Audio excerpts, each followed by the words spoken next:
Stéphane, intéressons-nous peut-être d'abord à la formule de cet Euro pour bien comprendre le déroulement de la compétition. 24 équipes, 6 groupes de 4, 4 groupes qui se disputent dans 4 villes différentes, Tbilissi, Cologne, Milan, Prague. Ça, c'est pour la première phase. Des groupes de 6 dont les 4 premiers accèdent à la deuxième phase, c'est-à-dire à partir des huitièmes de finale. Cette deuxième phase, elle est à élimination directe jusqu'en finale et elle se dispute à Berlin. Alors, la particularité, vous l'avez dit, c'est qu'il fallait enchaîner tout de suite au championnat d'Europe. D'ailleurs, Jacques, vous êtes envolé directement depuis Athènes jusqu'à Tbilissi et finalement à 14 plutôt qu'à 12 à Tbilissi. Oui, on avait quelques soucis peut-être d'incertitude, je vais dire, quant à certains joueurs. Après le match de la Grèce, on a préféré s'envoler à 14 pour avoir encore le luxe, entre guillemets, de choisir vraiment les 12 joueurs qui sont fit, je vais dire, pour entamer cet Euro. Et donc, la sélection vient de tomber en ce début d'après-midi.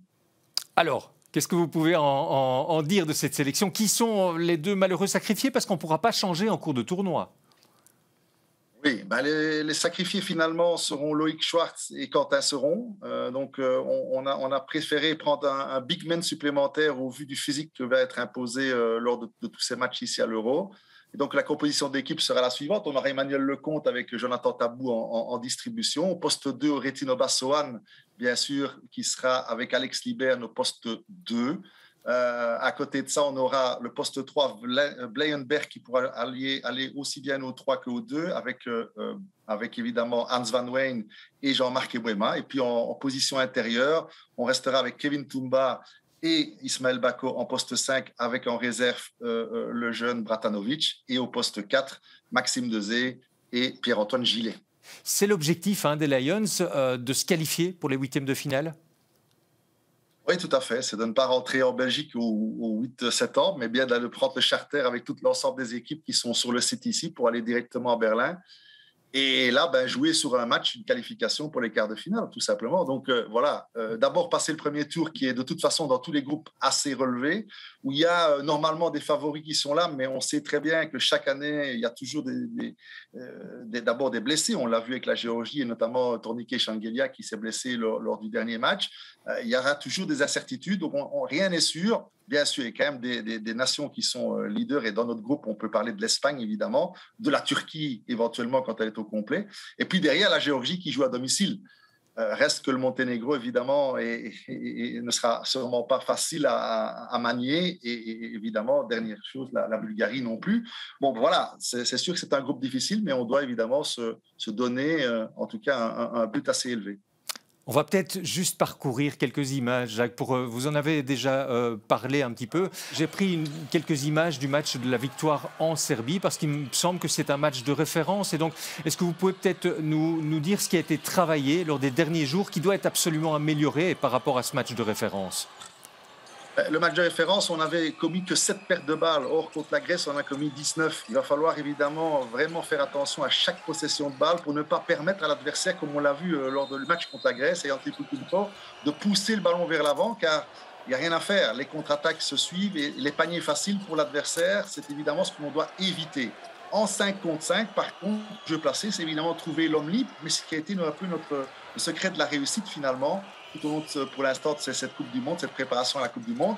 On a toujours eu des assists à 15 à 20 de moyenne par match. Et donc, c'est vraiment cela qu'il faudra vraiment s'imposer au niveau de l'Euro.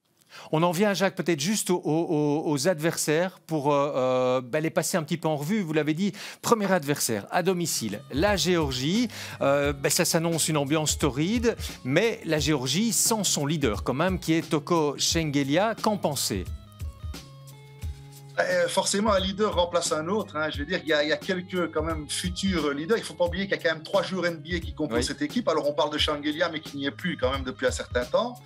Donc, il y a quand même d'autres joueurs qui vont être là. Et puis alors, forcément, il y a d'autres stars dans cet Euro. Et dans chaque équipe, on peut dire que même quand il y en a une qui en manque, par exemple, on vient de voir Vucevic qui manque, mais derrière, on peut s'apercevoir que le Monténégro, comme pas mal de nations, ils ont... un meneur naturalisé.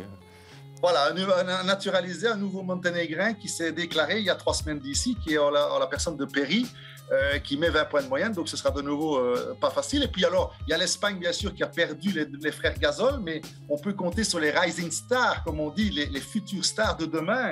On parle souvent des stars qui sont là, on aura l'occasion d'en parler avec les autres, mais par exemple, du côté de l'Espagne, il y a Garouba, qu'il faudra suivre pendant ce championnat, comme du côté de la Turquie, on a un jeune de 20 ans qui s'appelle Segun, qui est vraiment exceptionnel, qui avait dominé le championnat U20 de la tête et des épaules et qu'on va découvrir pour la première fois au championnat senior. Donc, beaucoup de stars dans cet Euro. Il y a un niveau relevé dans cet Euro jamais, à mon avis, atteint. Oui, justement, Jacques, il faut savoir qu'initialement, l'Euro, il était prévu l'année passée. Donc, ici, on est dans un contexte particulier où il y aura de nombreuses stars NBA qui seront présentes et on annonce peut-être l'un des euros les plus relevés de l'histoire. On va voir justement, Stéphane, plusieurs stars qui seront présentes. La première qui vient à l'esprit, c'est évidemment Luka Doncic, parce que la Slovénie est tenante du titre et qu'elle recompose le duo avec Goran Dragic. Ça va être du très costaud. Il y a Nikola Jokic, le double MVP même en NBA, qui va porter la Serbie. On l'a vu, de Greek Freak, Antetokounmpo avec la Grèce. Et puis attention quand même à la France, même si la préparation n'a pas été très très convaincante. Il y a notamment Rudy Gobert. Il y a, je pense, Jacques, 4 ou 5 postulants aux médailles. Il y a la médaille d'or peut-être en particulier, non ? Oui, tout à fait. Il y a plusieurs nations qui viennent. Il ne faut pas oublier que cette année, l'Euro, il n'a pas eu lieu. Il avait lieu tous les 2 ans pendant presque 10 ans. Il est passé à 4 ans et puis on a eu une année supplémentaire à cause du Covid. Donc, ça veut dire après 5 ans, c'est sûr que beaucoup de nations veulent remarquer de leur empreinte le basket européen et avoir ce titre en main. Et donc, c'est vrai qu'il y aura beaucoup de nations à la porte. La France, notamment, je pense. La Grèce sera quand même concurrent. L'Espagne ne voudra pas se laisser faire. Et puis, il y a des nations un petit peu derrière. À mon avis, quand même, la Serbie a envie de récupérer. Il ne faut pas oublier que la Serbie a raté les 2 derniers Jeux olympiques et donc aura à cœur de quand même montrer qu'il reste quand même une nation sur laquelle on peut compter, et si pas la meilleure nation au monde, en tout cas en Europe, qui peut représenter l'Europe au plus haut niveau. On a vraiment hâte que cela débute. D'ailleurs, je vous propose de voir le programme pour suivre bien évidemment les Belgian Lions dans cet Euro. Des matchs que vous allez commenter bien évidemment, Stéphane, avec un premier rendez-vous. Ce sera ce jeudi, Belgique-Géorgie. Et ça va vraiment s'enchaîner samedi, Monténégro-Belgique, dimanche, Espagne-Belgique, mardi prochain, Belgique-Turquie. Et puis, on aura mercredi, Bulgarie-Belgique. Vous avez les heures, les chaînes aussi. Les rendez-vous sont évidemment pris. Jacques, on va vous remercier. Merci beaucoup. Merci à vous et vive l'Euro quand même. Et j'espère qu'on aura beaucoup de fans quand même qui vont nous regarder et qui vont nous supporter. À bientôt. À bientôt, Jacques, et bon tournoi. Oui, c'est un Euro qui s'annonce vraiment relevé, bien évidemment, Stéphane. Et on a hâte, évidemment, que cela commence.